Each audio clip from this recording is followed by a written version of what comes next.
can't remember where. If you don't have a membership. So it's 40. Okay. Hello, welcome back to another hour of Truth Radio. Today we're going to have a guest who shouldn't be a stranger to you. We had him on once before, Emmanuel Shahaf. Now, Emmanuel Shahaf, as you all may remember, he was a former employee of the Mossad, the Israeli intelligence agency, and so today he's going to talk to us about the war, what's his feeling on it, how the Israeli public feels about it, and of course, what we're going to talk about is a solution. A new idea, well, not such a new idea, but it's becoming more and more prevalent where people are saying, well, separation may not be the best, that the opposite, despite the wars, that the opposite may be the best, which is integration or a union between Palestinians and Israelis. So, Mr. Shahab, thank you again for joining us on Truth Radio. Good to be with you. So, first of all, because as I said last time you were on, a lot of my listeners they were really upset because they felt you were really an interesting character. You are a former member of the Mossad. They felt that I should have given you a little bit more time to talk about yourself and to get your opinion. So I take criticism really well. So I'm gonna do that first. So tell us a little bit about you, your history. What did you do with the Mossad? When did you start and when did you retire? Okay.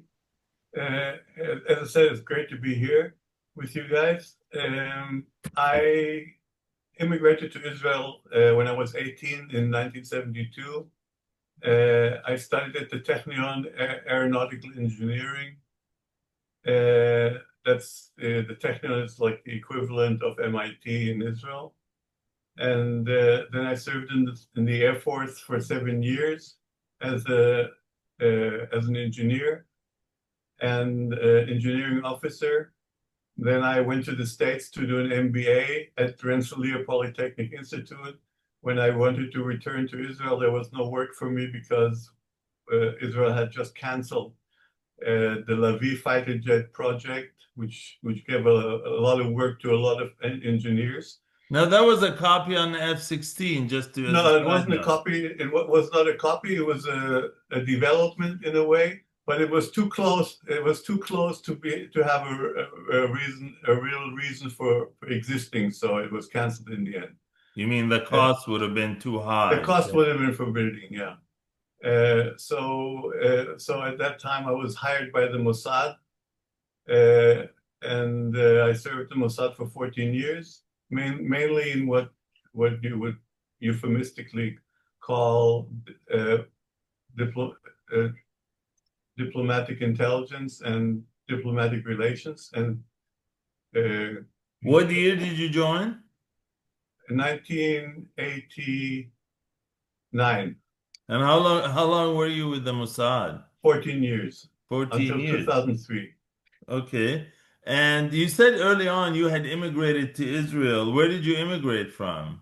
from Germany. Germany, west or Of course. east?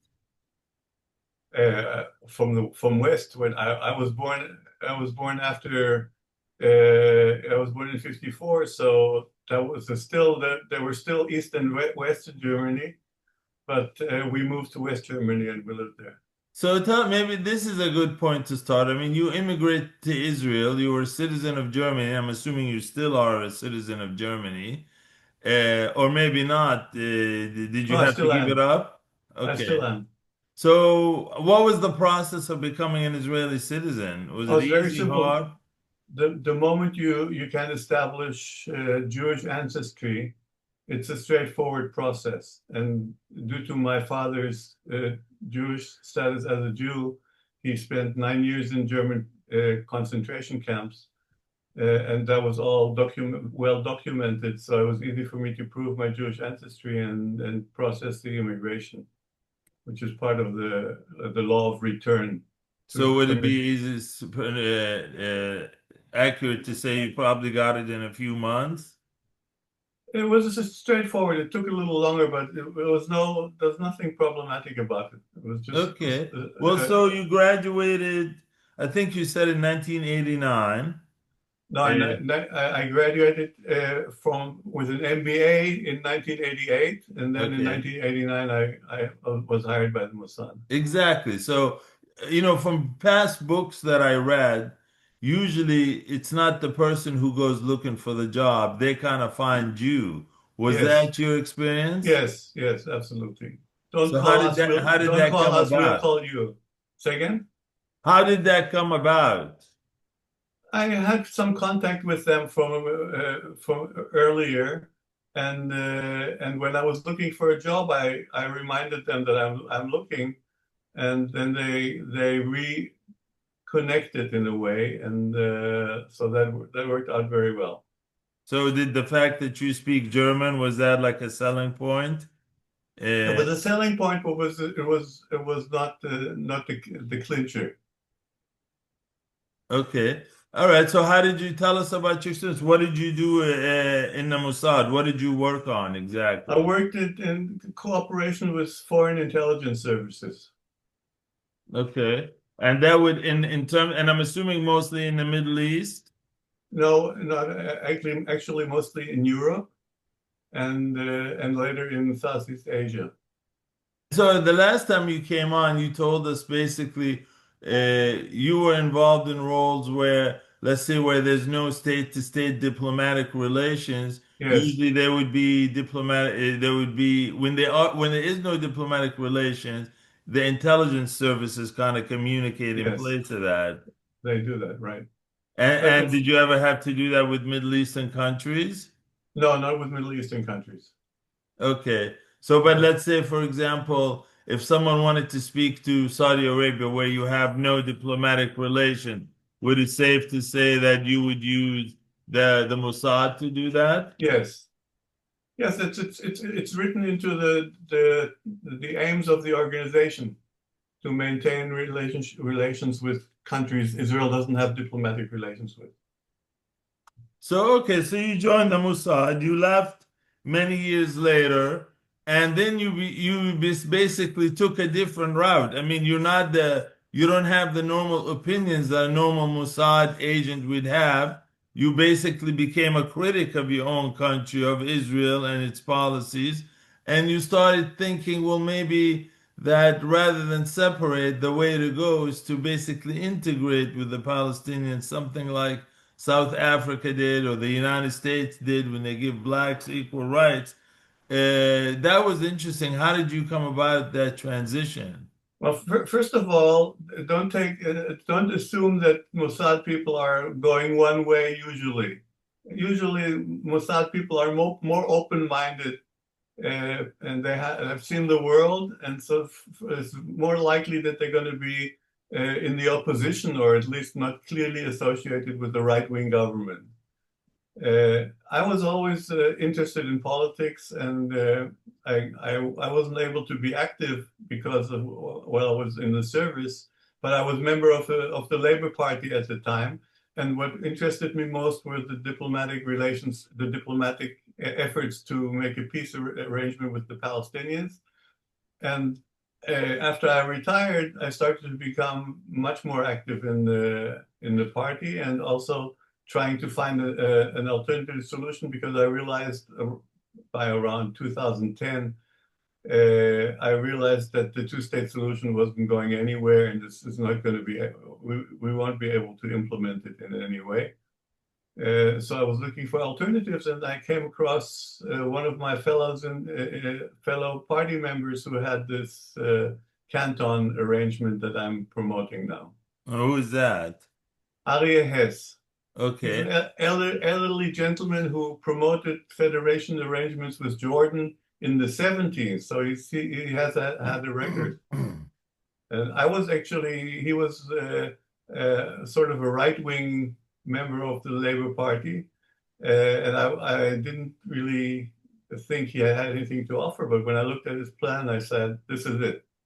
So, Let me ask you this. You said, you'd be surprised, Kamal, that people in the Mossad actually often have alternative points of view that may not be the same as the political class. Well, do people value your opinion? Like, are you in a position where you can actually share? Let's say, for example, if you were opposed to this war where Israel attacked Iran, would a Mossad agent be able to share, or a Mossad chief be able to tell the prime minister, I think this is a bad idea for X, Y, and Z? I mean, or the idea that you think the Iranian people are going to stand up against their government is wrong. For example, if you had that point of view, would a Mossad agent or a Mossad chief have the ability to share that opinion with the political Sure, establishment? as a professional, if he was asked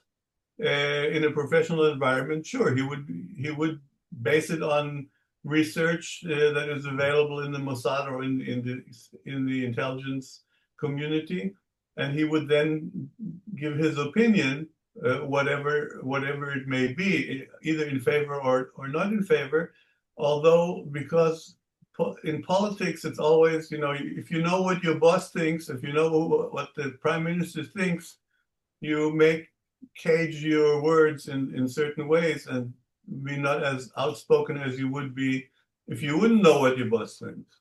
Well, how So independent is the Mossad in Israel? Like in how what? relation How, in what do you mean? relations to, for example, the prime minister. As an example, maybe like here in the United States, we have, for example, the Federal Reserve Bank. Even Mhm. though it's technically the leader of the Federal Reserve Bank is appointed by the president, by law, they're given incredible independence where the president cannot control the head of the Federal Reserve. I mean, maybe that's a different example, but I'm trying to understand the relationship between the Mossad and the ruling establishment, the prime minister. No, the prime minister is technically and legally the boss of the Mossad. Okay, the Mossad is subservient to the prime minister's office, and to the prime minister is the only one in charge. So that's that having been said, the Mossad can give whatever opinion it would like to render, and whatever professional opinion needs to be put on the table. Well, do you Uh, have instances where a prime minister would feel that the Mossad chief is just, wayward, his opinions are inconsistent with mine, and would actually fire him because of that? There have been friction. There have been instances of friction between the prime minister and the head of the Mossad. In 2000, I don't remember I tell you, it was when was it was in the beginning of 2000, 2002. There were times that the prime minister was considering attacking Iran, and the Mossad was very much in opposition to that. And that opposition was not only was it voiced, but the Mossad was, I think, instrumental in getting a coalition of experts of the intelligence community to speak out against an attack on Iran at the time, and it didn't happen. Well, it was that the same prime minister we have now, No, I think Netanyahu? it was actually Ehud Barak at the time. Okay. Okay. And so maybe this is a good segue now. Israel now is in a war with Iran. They attacked Iran. According to U.S. media or the dissenters from the U.S., they're saying that the United States did this on behalf of Israel. This is not America's war. There was no danger from Iran. That's what people like Tucker Carlson, Candace Owens, and many voices that we never heard in America from the right. It used to be that whatever president is in power, his people in his party would usually carry the line or say the same thing, even if they disagree with it. But now we have something very unique happening in America, where even people from the same political party, there's a major split in the United States on the issue of Israel. It used to be we had nothing. And so now I think as of 2 weeks ago, America became officially, in terms of the population, not the government, officially a majority pro-Palestinian country. Mhm. So we don't know yet how that will play out in the coming years as elector as elected politicians run for office. I mean, in almost every election that we have now, one of the points that comes out regularly is that the candidate will say, "Hey, I don't accept money from APAC." I mean, Yeah. it's as if it's a Painted local money. issue. And so my point is it's changing a lot. Now, Oh yeah, having it, said that, do clearly people in is. Israel know of this change? I think people in Israel are generally aware of it, but they don't make too much of it. They don't take it seriously enough. I think Because, because it hasn't affected us for the time being. Okay, we're not in a situation yet where we're asking for something and we didn't get it or something like that.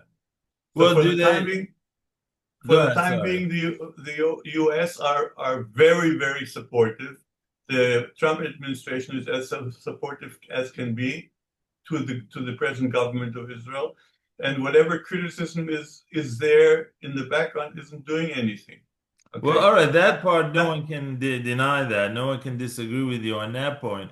But since now the overwhelming majority of those between 18 and 35, and maybe as high as 40 years old, have become solidly pro-Palestinian, I guess what I'm saying, does the the rule making or the policy making individuals in government, does that concern them where they say, look, one of these days these people are going to be in elective office in the United States, elected office, they may turn against Israel. Do people not consider that this may happen in the next 10 to 15 years? some certainly do, not enough, obviously. They're not, the politicians in Israel don't think longer than maybe half a period ahead of a governing period, maybe 2 years ahead, and nothing beyond that. So I think they're making light of it. They're probably thinking that, oh, we can turn it around if we have to. And I think they're in for a big surprise. I think the moment there will be elections, this will start to become. We'll feel it. So okay, so now the U.S. with Israel. Let's move into Iran a little bit. The U.S. with Israel have attacked Iran. It's been, I think, 14 or 15 days now, and in the United States, at least, this is a hugely unpopular war. Mm-hmm. I mean, where 80% of the population are opposed to it. And so if the Republicans or if Trump, if this doesn't go well for Donald Trump and it doesn't seem like it's going like he wanted to, this could seriously affect the Republican Party in the coming In the election, midterms, yeah. in the midterms. And so I want your opinion, first of all, you as a person who has alternative views than the majority of Israelis at this point. How do you feel about the fact that Israel attacked Iran? Was that a wise decision? What do you think of No, it? I think it was clearly a political decision. I don't think there was any actual need to attack Iran. I think we should have we should have kept it with the JCPOA when the Obama administration worked that out. That would have been the best arrangement. I think attacking Iran is not a smart thing to do. I think we're going to pay a pretty heavy price. I think the fact that technically it's working all right, the attacks are rolling. We don't have any particularly large losses, and everything seems to be okay. But you ask yourself how long this is going to go on, because there doesn't seem to be a clear picture what the end game is, if there is any. Okay. Well, we see it's these days it's kind of hard to know that the videos you see on YouTube or social media, whether they're real or fake or just AI created. Sometimes we all see um, videos of major destruction in Tel Aviv There is but no, it's there, not there is reported. no, that's not the case. There's Okay. no, you can't, in Israel, you can't do that. You can put fake movies on, but you can't hide bad destruction in Israel. Okay. There are too many Jews don't keep their mouth shut. Okay. So you're You, saying that destruction is not major. no, there's not, for until now, and just keep it that way. there's less destruction than in the 12-day war in the summer. Why do So you think that is? Did Israel prepare differently? because our air defenses are really very good, and except for I think 11 missiles, I think every missile was intercepted, and those that hit caused some some damage, okay, and not inconsequential damage, but not widespread destruction. Okay, and there weren't many of them. There's also news going around that this war is going to come down to who runs out of missiles first, whether Iran runs out of missiles or whether Israel runs out of interceptors. Do you Well, have a view on that? there is an issue of interceptor missiles, but everybody seems to think it will have enough as long as we need them. Okay, I think this is the first time a war has played out this way, where you have an attacking force with many missiles and a defending force with many missiles. Which is going to give first? I don't think this has played out anywhere anytime. So we'll see how that goes. So if you're saying there isn't really much damage in Israel from Iran's missiles, so is it safe to assume there would not be pressure on the government to end this war anytime soon? Well, even if the damage is not as widespread as people are trying to make it, it does weigh in, okay? Because we're a small country, and so it starts to pile up, and people are if this keeps going, first of all, people are going to ask, hey, we're getting these fantastic messages of how our Air Force is doing great. So if it's doing so great, how come we're still getting these missiles every day? Every night. Okay, so people are going to feel a little weird about this, and while until now there is widespread support for the war, about above 70% of the What do you population. think that is? I think it's mainly because people feel that the only way to get rid of the Iranian threat is using brute force and the war, and they think that's what will happen. We'll get rid of the threat, which is, of course, in my view, it's a fallacy. It's not going to happen. Were Okay? people, do you think the Israeli government or maybe the Israeli people were surprised at Iran's ability to hold on? I think in general, yes, because our government is has been, overstating the chances of success all the way. Okay, from day one, there have been even the last time we attacked Iran in the summer. At the end of that, we claimed that we had diminished Iran for generations to come, and they won't be able to recuperate from this war, except for a very long time, and it hasn't happened, obviously. And Okay, that is a question I was going to ask you. Why now? It was only 6 months ago that, as you said, the Prime Minister of Israel and President Trump said they destroyed, decimated Iran's nuclear program. So why did they come back 6 months later to start another war? I think, sadly enough, it's a cynical political decision. I think it serves Netanyahu's purpose for extending the time he will remain in power before the elections. You think that's a real consideration? Yes, and also his legal problems. Okay, Well, I mean, you're saying that. Could it just be that only Emmanuel is the only one wise enough to see this and other Israelis aren't, if no, no, this is no, true? no. There's considerable amount of commentators and ex government people who subscribe to the view that it was a political decision.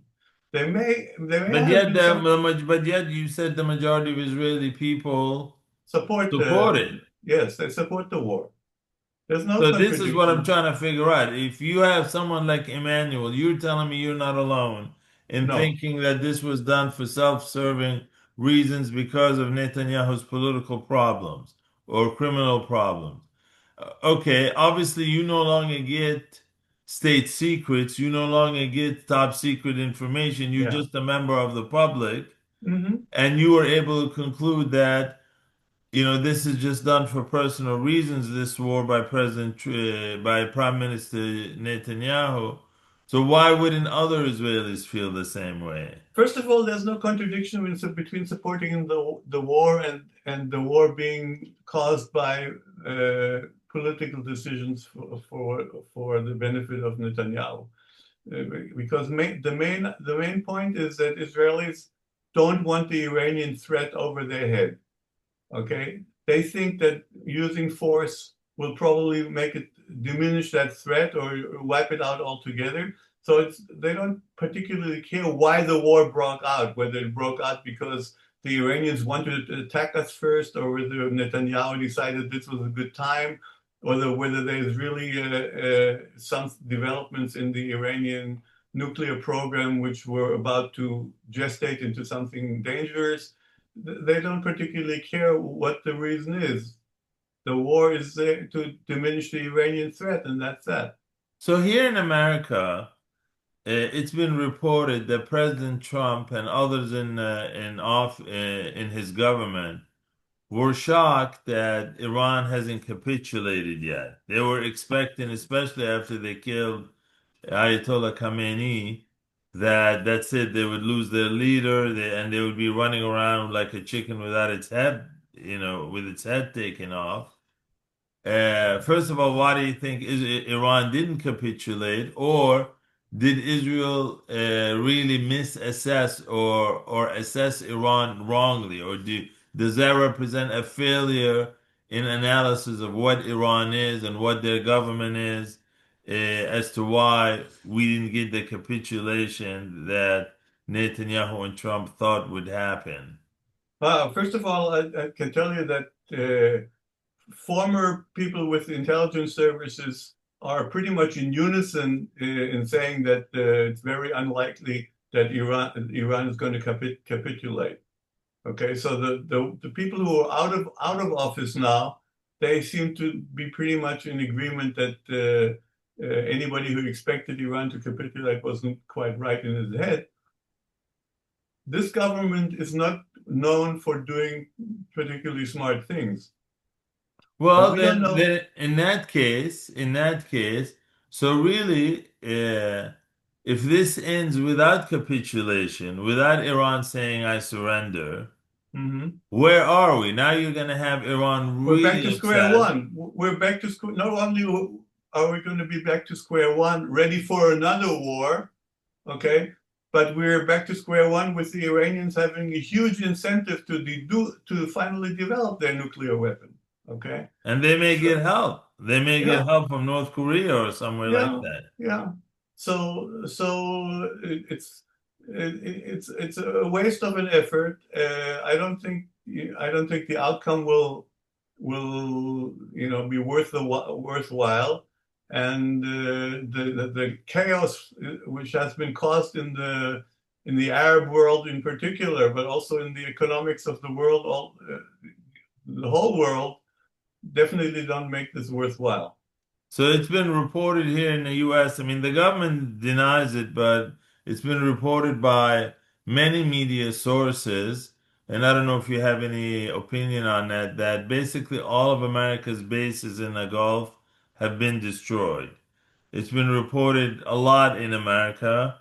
The US I mean, President Trump saying is not. Do you know, do you have an opinion I on don't I that? have no information. I find that very unlikely.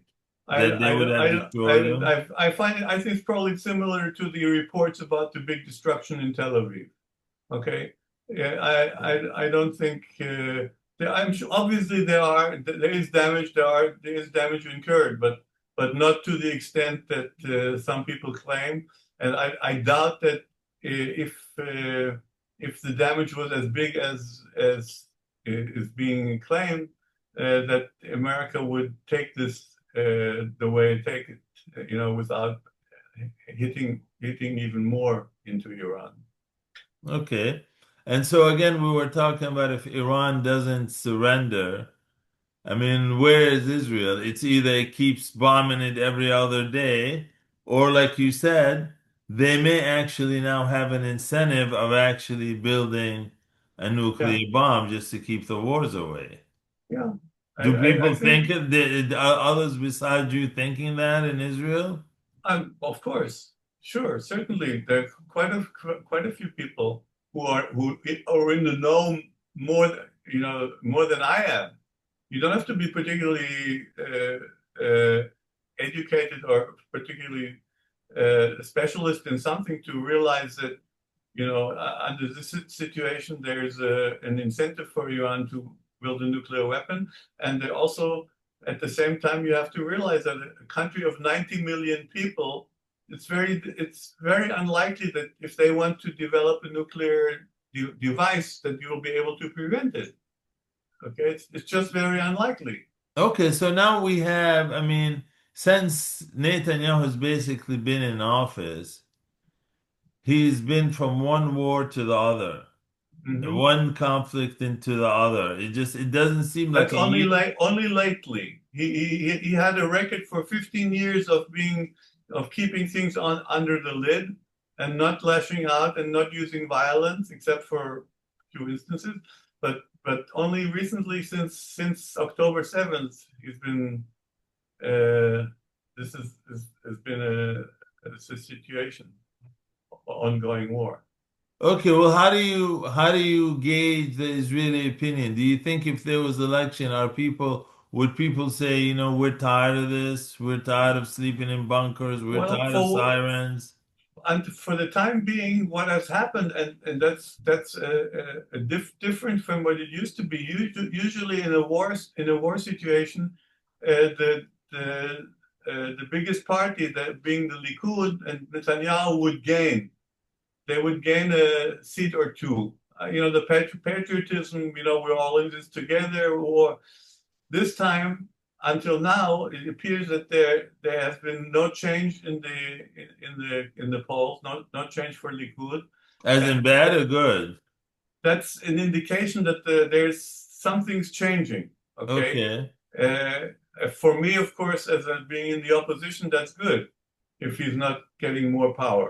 But I Uh, did see some polls, again, reported here in the US, that if there was elections tomorrow, then Netanyahu and his government would win. Have you seen anything like that? No, I think that's, first of all, the situation is not clear regarding the forming the coalition. Okay, there are a lot of unknowns in this election, especially also about the Arab parties, whether they're going to be able to be part of a coalition or not, who's going to run with whom. But it's clear that the coalition forces have less members of the Knesset than in the polls than they used to have in the last election. Okay, the polls usually penalize them by about 5 or 6 seats in the Knesset. Well, Okay, how does the so Israeli public feel about the fact that he made his coalition with once considered extreme parties like that of Ben Gvir and Smotrich? Is that are Israelis perfectly fine with that, or do you think they're saying, we I had think enough of I this? think it's been normalized. I don't think that everybody is perfectly fine with it, but they're willing to suffer. Okay, they don't find it objectionable to a degree where it would penalize the coalition in the elections. It's not that because of Ben Gvir has been behaving terribly and done terrible things, his poll numbers are going down. They're not. Okay, So, okay, and this is a good middle point to go to your other beliefs. The main reason you were called here today. Now, obviously, what you're about to describe to us, it's very different than what's happening on the ground now. I yes, mean, you're talking about the Palestinians and Israelis need to have basically a shared future. And yes. you talk about something called a federation. And for those who don't understand, a federation basically says that Palestine and Israel become one country. They may Hmm. have different setup like states, like in the US, you have New Jersey and New York, but they both together make up the United States of America. So certainly, you know, we've just had this war for 2 years. 70,000 plus Palestinians were killed. Approximately 2,000 Israelis were killed since October 7, mostly military. Um, People are angry on both sides to the point that the extreme right, or I don't even know if it's extreme anymore, they're actually actively invading and taking more Palestinian land or killing Palestinians. And so what you're about to talk about that says, hey, the answer, despite this hatred, despite this fighting, the answer is not about separating. That's not going to work. And actually, while I was doing research for this, I was actually not so shocked to learn that even back in the 1930s and the 1940s, both on the Palestinian side and the Jewish side at that time, there were forces, including the head of uh, what's the name of the main? Jabotinsky, you mean Jabotinsky? No, not Jabotinsky, the first president of the University of Israel. I can't remember the name of the university. Weizmann, Weizmann, What's the name of that university? The Hebrew University of Hebrew course. University. Yeah. One of them, I was reading something that was saying, this is not going to work if Oh yeah. where we take this, we have to be one country with them. We have to give these people equal rights. So there were forces back now going almost now 70, 80, 90 years who said, We saw it this is the coming. way. Yep. This is the way. And so, Mhm. and I'm gonna give me a second and I'll let you just explain it. And I always think when I hear this, I look at all the different approaches that Israelis and Palestinians have tried over the last 80 years that have failed miserably. And I think of the one thing that actually may have worked. The one thing, and it refers to those Palestinians that Israel refers to as Israeli Arabs, those who Yes. are inside Israel, who are citizens of the state of Mhm. Israel.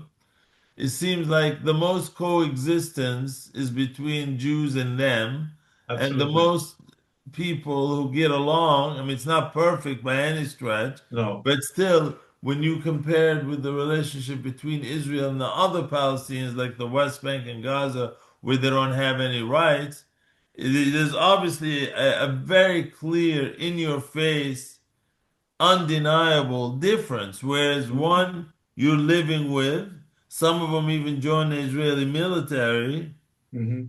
and everyone else you're constantly in a state of war.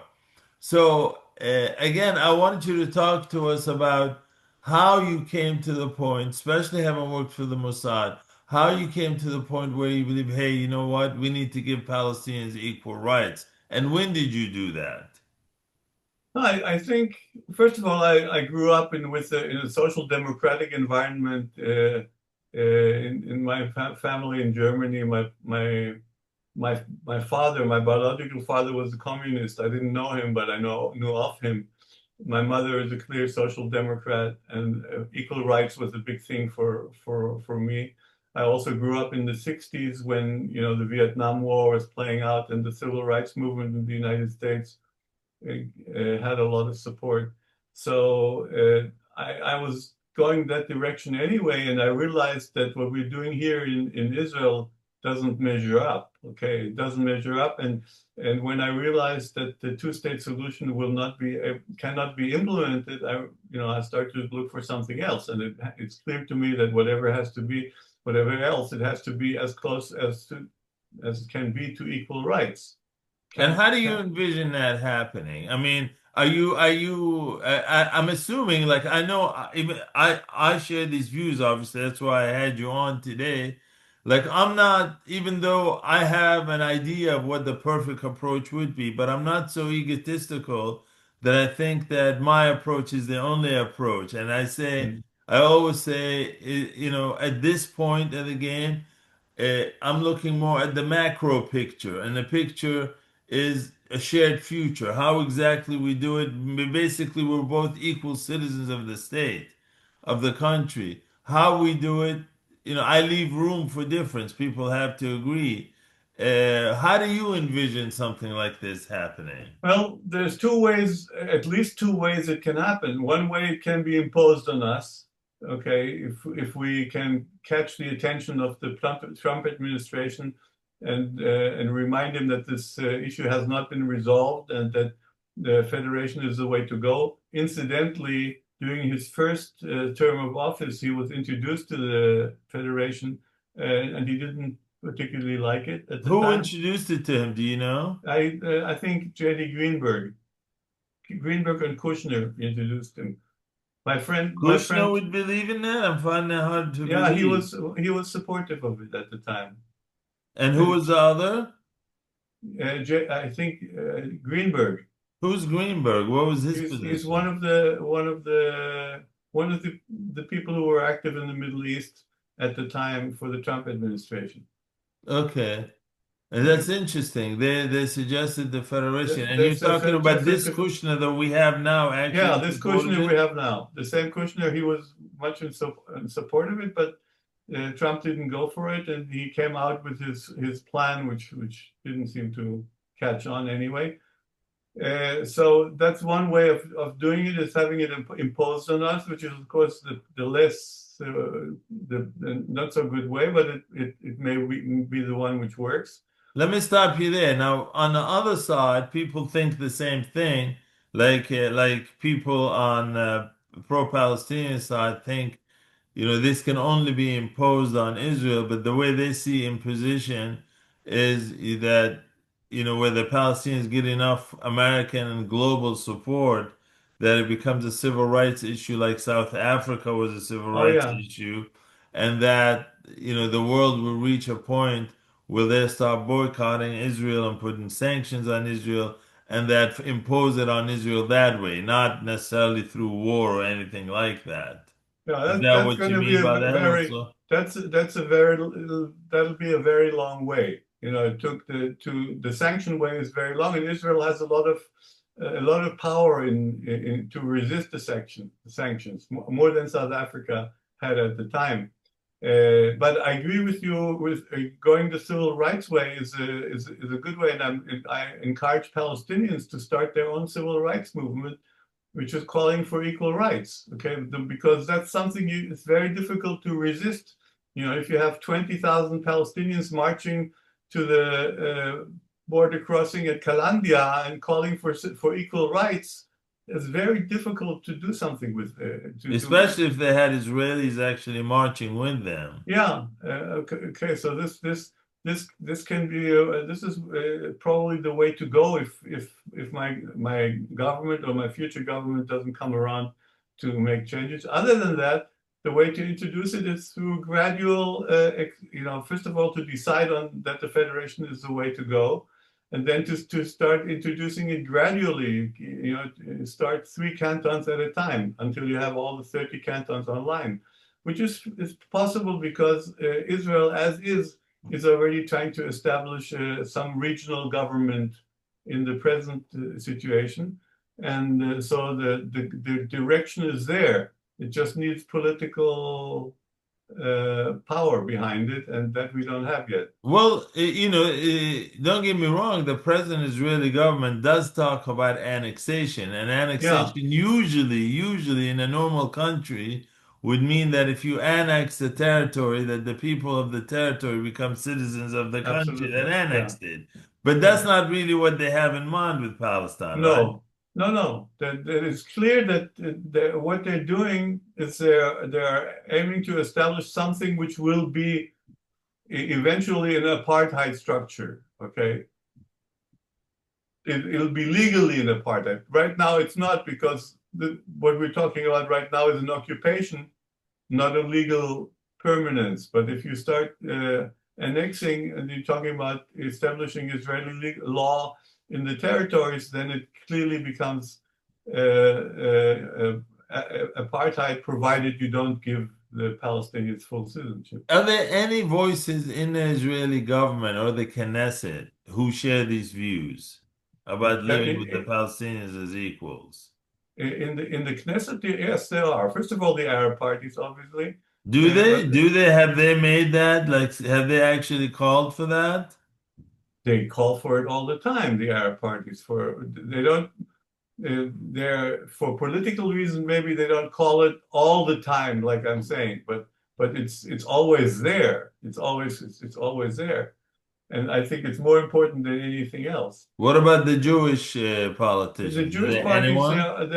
there are people on there are clearly people on the in the Labour Party and also in some of the other center-left parties, which are unfortunately there aren't too many, who are for equal rights and you know, they speak about it, but not a lot. Okay, because the issue is not it's not a current issue so much. Nobody's talking about the conflict anyway. Okay. There are Jewish members of parliament who are against the nation state law. Not enough. Okay, this is an ongoing. This is, I think, to some extent, it's maybe something like the civil rights movement in the United States. It's something Well, which okay. has. I mean, you know your government, you know your people, and you have these beliefs about living with Palestinians as equal. Is there a way for, I mean, for those who share, and I know there are others who share your views, some of them are my friends. Uh, does anyone have a vision as to how this could come about, or basically they just have this opinion and don't know what to do next? I think they're looking for political leadership. I don't think there's enough initiative to do that from as a grassroots movement. I think everybody is trying to look for some political leader who say, "Hey, let's have this vision and implement it, and then follow him or her." And that may not happen for a while. That's why And do you know if anyone who share your views thinks, even if symbolically, to run for the Knesset and making this his platform, I don't think there's somebody who would do that at this time. is I it don't think because of the I think tension? I think I think politicians are scared. They don't like to go out, you know, and expose themselves with a view which is clearly uh, opposed by a lot of people. Okay, so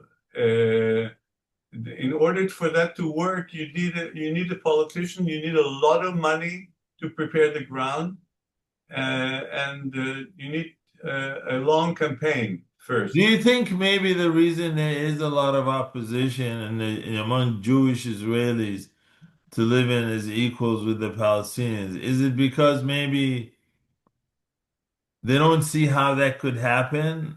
Yeah, they don't see how that could happen, and they keep forgetting the fact that we're living with 20% Arab, 20% Arab minority under very good terms, basically. You know, like you said, it's And not they're perfect. Palestinians. Maybe that Yeah, if y'all called them by their actual names, Palestinians, you can connect them to the people in the West Bank and yeah. Gaza. Say, hey, these are not. You know, people that get disconcerted when you tell them, "Hey, we're living already. You know, we are living in a binational state already."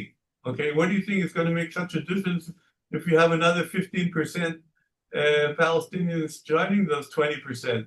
Okay, this is not going to change the world.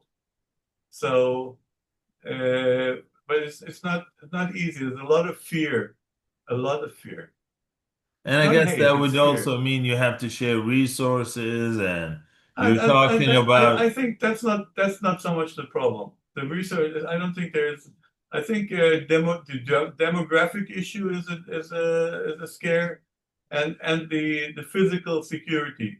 I don't think that sharing the resources is something that people are too And in concerned terms about. of demographics, and correct me if I'm wrong, I've actually been reading that in the last 2 or 3 years, or maybe let's just say the last 5 years, the projections that the Palestinian population would have much more kids than Israelis, that turned out actually not to be the case. And It's bull. Demography is sorry to use that word, is bullshit. There's no Palestinian threat and there's no Jewish threat. The numbers, the birth rates are almost identical to the second point after the decimal. Okay, if you count all the Palestinians, except for Gaza. Okay, as long as you leave Gaza out, you're on safe grounds, and that's why the federation, the way I propose it, initially does not include Gaza. And well, so I know recently you were about a few months ago you were invited to Italy, where Yeah, there's those who support federation, Europeans who support federation, and most recently you were invited, I guess, is it Stockholm?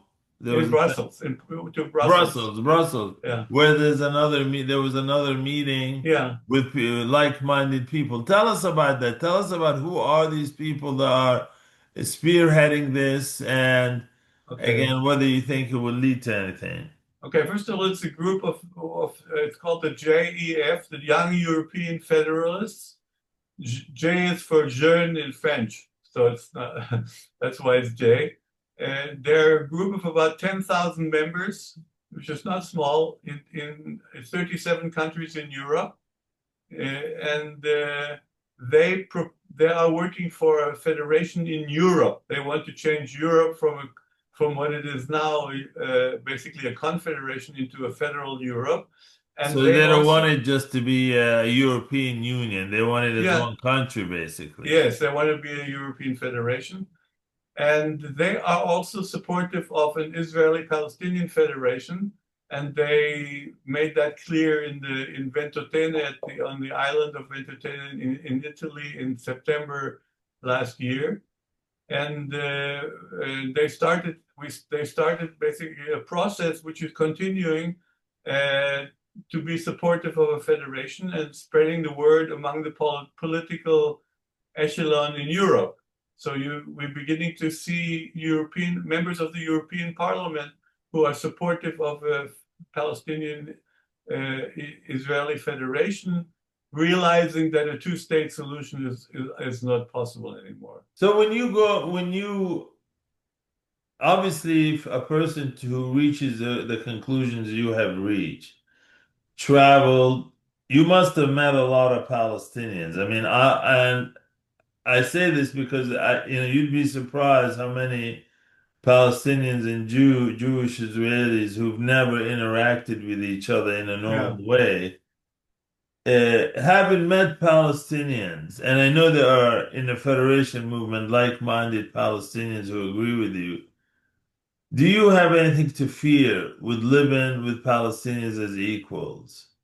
I personally have no fear whatsoever, but Do you think it's doable? I think it's doable. I think my problem. I fear that it'll be very difficult to convince my fellow Jews. So, okay, let's say you're talking to Mr. Shlomo, your fellow Jew, and you tell him, Mr. Shlomo, and Mr. Shlomo is talking about, oh, we need to isolate the Palestinians in a few cities in the West Bank, don't give them rights, and then you come and say, no, Shlomo, that's not the solution. The solution is we need to give them equal rights, like the Palestinians who live in Nazareth and the Galilee and Jaffa. And then he tells you, Emmanuel, that is so naive. You don't know what you're talking about. These people would kill us if they had power.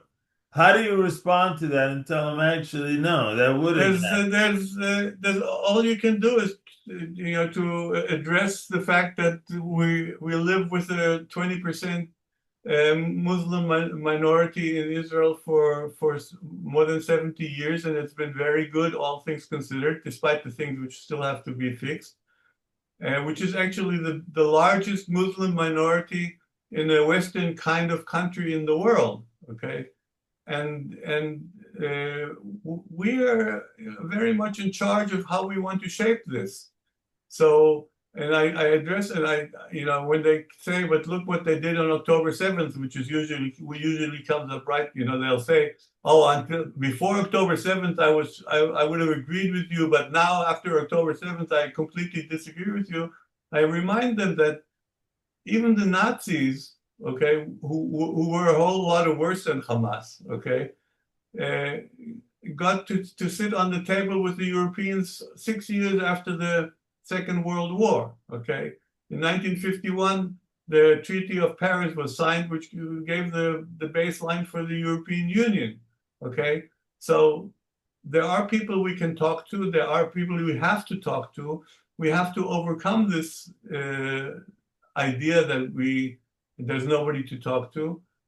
We have to overcome the idea that this is naivete, that other places have done it, and we just have to keep plodding You forward. know, I actually think I wonder how significant this is. I've noticed among Israelis when they talk about, including you obviously, but because it became the common term, when you're talking about the Palestinians who live inside Israel as citizens, no one refers to them as Palestinians. Everyone refers to them as Arabs.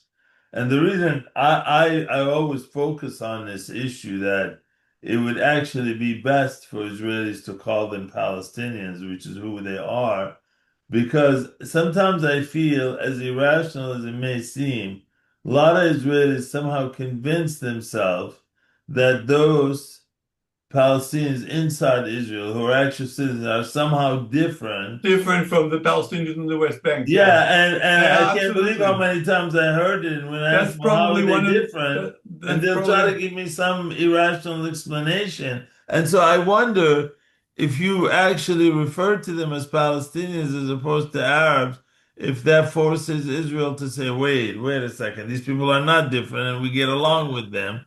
So maybe I that. refer to them. First of all, they self-define. I think a large percentage of them define themselves as Palestinians.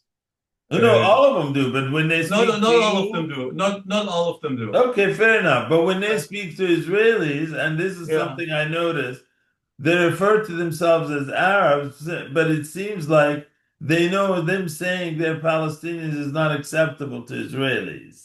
A lot of Yeah, Israelis don't like a lot that. of reasons. Yeah, there's a lot of sensitivity to the Palestinian nationality for some reason. I really don't understand that. I have difficulty understanding that. But this is something which has to be resolved, by serious political leadership. We can't keep on going making believe. I mean, people have to realize that we are in a two-state, we're in a two-national, in a binational reality. Okay, we're in a binational state. So go Okay, ahead. I mean, and you kind of said it, but in different places in the conversation. So imagine I'm the Israeli who believes no way in hell can we live with Palestinians. Mhm. How would you convince me? Because we're living with Palestinians already for 80 years. Okay, those Palestinian Arabs, or those Arabs in Israel who you refer to as Israeli Arabs, are Palestinians. They're just as Palestinians as Jews in the diaspora are Jews, and as we are Jews. Okay, so there's no difference between them. Say that last part again. I think I I heard you said correctly. as American Jews are Jews and Israeli Jews are Jews. We're one nation, so to speak, similar to Palestinians who are in Palestine, in the Palestinian territories, and the Palestinians who are in Israel. Yes. So you're saying that I don't know if I still understood you correctly. Are you saying that the genetics of the Palestinians are not much different than Jews? Is that what you're saying? No, I'm not talking about anything about the genetics. I don't care about the genetics. As people who are self-defined, Palestinians who say they're Palestinians are Palestinians, as far as I'm concerned. Yeah. Okay, I don't check into them. I don't say though you're not a Palestinian because your family only immigrated from Syria 50 years ago, so you don't count. But you're a Palestinian because you lived here for 200 years. That's ridiculous. Whoever is here and calls himself a Palestinian is a Palestinian. But do Uh, you agree that there are many Israelis who don't like to hear the term? yeah, Palestinian. Then, especially after 7th of October 7th, nobody, few people want to hear it. That's a big problem we have. All right. So when are the next elections in Israel? Probably by the end of the year. It should probably in September, October. And what is that based on? Based on 4 years, I think this is the first time already I think in 15 or 20 years that the elections are coming on time. In all the previous elections, they came in early. Oh, I mean, this is the first time in a while that he's had Yeah, actually a coalition government that lasted, that lasted, right? which is revealing. I don't know if it says anything good because his coalition happened to No, it was be. just happened to be big enough. It was 68 Knesset members, and that's 68. That's eight more than he needs for a majority. So that's big enough. Well, do you believe that the fact that he partnered up with the most extreme elements of Israel, that this actually influences what Netanyahu does and does not do in terms of It policy? clearly influences him, sure. It clearly, if only by not things he's not doing, okay? Not necessarily so much by the things he's doing, but by the things he doesn't do because he has the extremists in the part in the government. So, for example, one point that came out early on, it was like those extreme elements in his government who came up with the ideas, let's not give the Palestinians their own taxes. Now it's been 2 years since they've received any funding, the Palestinian Authority. And I know the teachers have mostly been striking because they haven't been paid in many, many months. And and I remember that at that time, Netanyahu actually called the UAE saying that, look, I'm being forced to cut this money. Could you fund the Palestinian Yeah, Authority? that was really ridiculous. Do you remember that? Yeah, I remember that. That was really ridiculous. Yeah, obviously, policies like that are supported by the extremists, and that Netanyahu is following the extremist line. So are Israelis also paying attention now? Again, depending on the algorithms of how searches happen, I'm constantly receiving news feeds of Israeli settlers attacking Palestinians, Yes, they burning their churches, their mosques. Do Israelis know this is happening? they know it, but they try to they're in denial. This is only Is it exceptional. that It's they're in not. denial or they don't care? Well, if you're in denial of something which clearly is happening and can easily be demonstrated that it is happening, then you don't care. You don't think it's that deep down inside they're really supportive of what the settlers are doing? Uh, not really. They're not really. They're willing to look the other way, thinking it's not a big deal.